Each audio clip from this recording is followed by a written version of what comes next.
जो विभाग को हवाले करने के हवाले से बातें कर रहे थे, वो आपस में बटे हुए फिर तनकीद कर रहे हैं कि ये अजीमपुरा अभी जल्दी बन गया है, जल्दी नहीं बनना चाहिए था।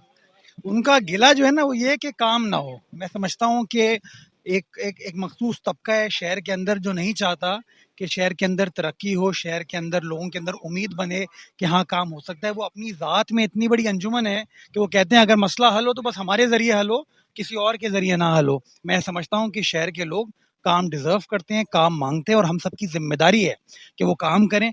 तो हम तो अपना काम कर रहे हैं बहैसियत बल्दियाती हुकूमत के, सिंध हुकूमत के।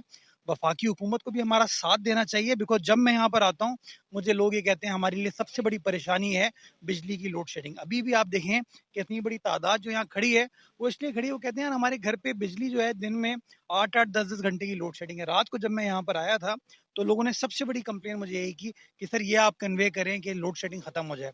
तो वो वफाकी हुकूमत में बैठे हैं, वो खामोश रहते हैं। वफाकी हुकूमत क्लेम करती है कि हमने मुल्क भर से लोड शेडिंग खत्म कर दी, बट ग्राउंड रियलिटी है कि शाह फैसल कॉलोनी की आवाम आपको बताएगी, ये बच्चे बच्चियां आपको बताएंगे, बुजुर्ग बताएंगे कि लोड शेडिंग है। और वो अनफॉर्चुनेटली वो लोग अपना काम कर नहीं पाते, और जब अपना काम नहीं कर पाते, जो उनका अपना निकम्मापन है उसको डिफ्लेक्ट करने के लिए वो इल्ज़ाम तराशी हमारे ऊपर स्टार्ट कर देते हैं।